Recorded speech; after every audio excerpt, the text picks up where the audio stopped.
Chapter is called Mixing the Dream. It was dark now. The night had already begun. The BFG, with Sophie sitting on his hand, hurried into the cave and put on those brilliant blinding lights that seemed to come from nowhere.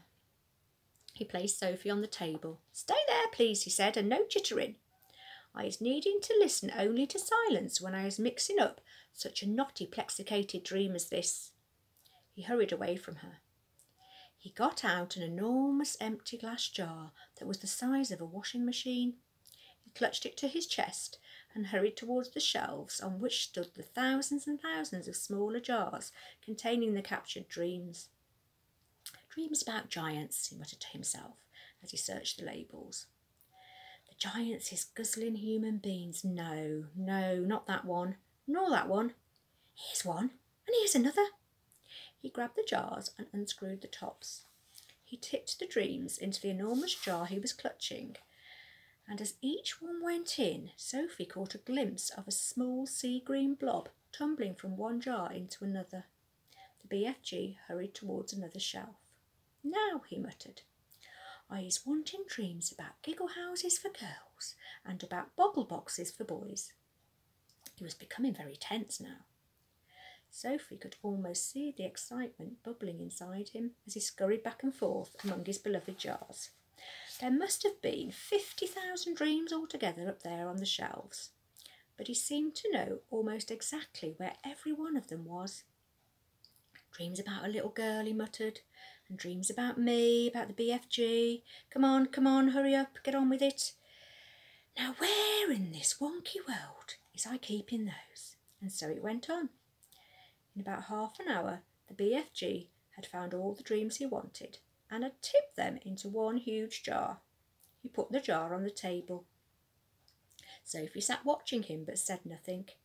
Inside the big jar, lying on the bottom of it, she could clearly see about 50 of those oval sea-green jellyfish shapes, all pulsing gently in and out, some lying on top of others, but each one still quite a separate individual dream.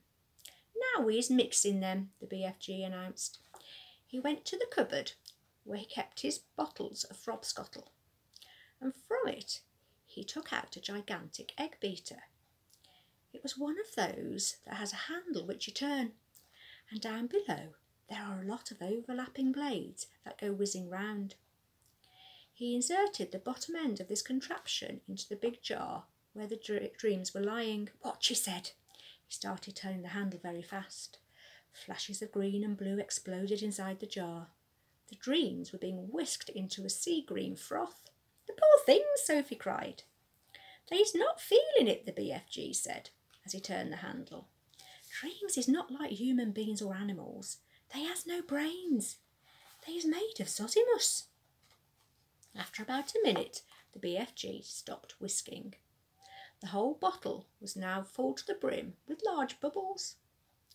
They were almost exactly like the bubbles we ourselves blow from soapy water, except that these had even brighter and more beautiful colours swimming on their surfaces.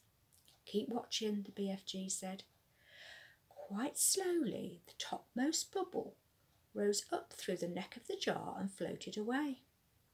A second one followed, then a third and a fourth. Soon the cave was filled with hundreds of beautifully coloured bubbles, all drifting gently through the air. It was a truly wonderful sight. As Sophie watched them, they all started floating towards the cave entrance, which was still open. "They're going out," Sophie whispered. "Of course," the BFG said. "Where to?" "Those is all little tiny dream bits that I isn't using," the BFG said. "They is going back to the misty country to join up with proper dreams." "It's all a bit beyond me," Sophie said. "Dreams is full of mystery and magic," the BFG said. "Do not try to understand them. Look in the big bottle and you will now see the dream you is wanting for the Queen." Sophie turned and stared into the great jar. On the bottom of it something was thrashing around wildly, bouncing up and down and flinging itself against the walls of the jar. "Good heavens!" she cried. "Is that it?" "That's it," the BFG said proudly. "But it's horrible," Sophie cried. "It's jumping about. It wants to get out." That's because it's a troggle-humper, the BFG said. It's a nightmare. Oh, but I don't want you to give the Queen a nightmare, Sophie cried. If she's dreaming about giants guzzling up little boys and girls, then what is she expecting it to be except a nightmare, the BFG said. Oh no, Sophie cried. Oh yes, the BFG said. A dream where you is seeing little chidlers being eaten is about the most frightsome troggle-humping dream you can get. It's a kixie-bog thumper. It's a wopsy-grob switcher.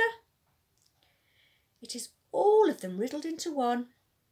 It is as bad as that dream I blew into the flesh lump eater this afternoon. It is worse. Sophie stared down at the frightful nightmare dream that was still thrashing away in the huge glass jar. It was much larger than the others. It was about the size and shape of, shall we say, a turkey's egg. It was jellyfish. It had tinges of bright scarlet deep inside it. There was something terrible about the way it was throwing itself against the sides of the jar. I don't want to give the Queen a nightmare, Sophie said. I is thinking, the BFG said, that your Queen will be happy to have a nightmare if a nightmare is going to save a lot of human beings from being gobbled up by filthsome giants. Is I right or is I left? I suppose you're right, Sophie said. It's got to be done. She'll soon be getting over it, the BFG said. Have you put all the other important things into it? Sophie asked. When I is blowing that dream into the Queen's bedroom, the BFG said, she will be dreaming every single little fingerling you is asking me to make her dream. About me sitting on the windowsill. That part is very strong. About a big friendly giant. I is putting in a nice long gobbet about him, the BFG said. As he spoke, he picked up one of his smaller jars and very quickly tipped the struggling, thrashing troggle-humper out of the large jar into the small one.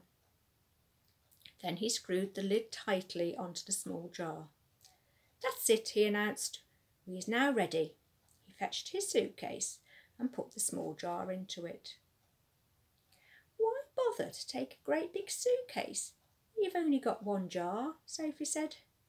You could put the jar in your pocket. The BFG looked down at her and smiled. By goggles, he said, taking the jar out of the suitcase. Your head is not quite so full of grime sludge after all. I can see you was not born last week. Thank you, kind sir, Sophie said, making a little curtsy from the tabletop. Is she ready to leave? The BFG asked. I'm ready, Sophie said. Her heart was beginning to thump at the thought of what they were about to do. It really was a wild and crazy thing. Perhaps they would both be thrown into prison. The BFG was putting on his great black cloak. He tucked the jar into a pocket in his cloak. He picked up his long trumpet-like dream blower. Then he turned and looked at Sophie, who was still on the tabletop. The dream bottle is in my pocket, he said. Is you going to sit in there with it during the travel? Never, cried Sophie. I refuse to sit next to that beastly thing. Then where is you going to sit? The BFG asked her. Sophie looked at him for a few moments, then she said, if you would be kind enough to swivel one of your lovely big ears so that it is lying flat like a dish, that will make a very cosy place for me to sit. By gumbo! That is a squackling good idea, the BFG said. Slowly he swivelled his huge right ear until it was like a great shell facing the heavens. He lifted Sophie up and placed her into it. The ear itself, which was about the size of a large tea tray, was full of the same channels and crinkles as a human ear. It was extremely comfortable. I hope I don't fall down your ear hole, Sophie said, edging away from the large hole just beside her. Be careful not to do that, the BFG said. You will give me a cronking earache. The nice thing about being there was that she could whisper directly into his ear. You is tickling me a bit, the BFG said. Please do not jiggle about. I'll try not to, Sophie said. I'll be ready.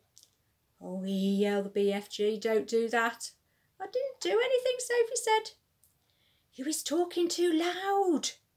You is forgetting that I is hearing every little thing-a-ling-a-ling 50 times louder than usual. And there is you, shouting away right inside my ear. Oh gosh, Sophie murmured. I forgot that. Your voice is sounding like thunder and trumpets. I'm so sorry, Sophie whispered. Is that better? No, cried the BFG. It sounds as though you is shooting off a blunderbuss. Then how can I talk to you? Sophie whispered. Don't, cried the poor BFG. Please don't. Each word is like you was dropping buzz bombs in my ear hole. Sophie tried speaking right under her breath. Is this better? She said. She spoke so softly she couldn't even hear her own voice. That's better, the BFG said. Now I is hearing you very nicely. What is it you were trying to say to me just now? I was saying, are we ready? We's off, cried the BFG, heading for the cave entrance. We's off to meet Her Majesty the Queen. Outside the cave, he rolled the large round stone back into place and set off at a tremendous gallop.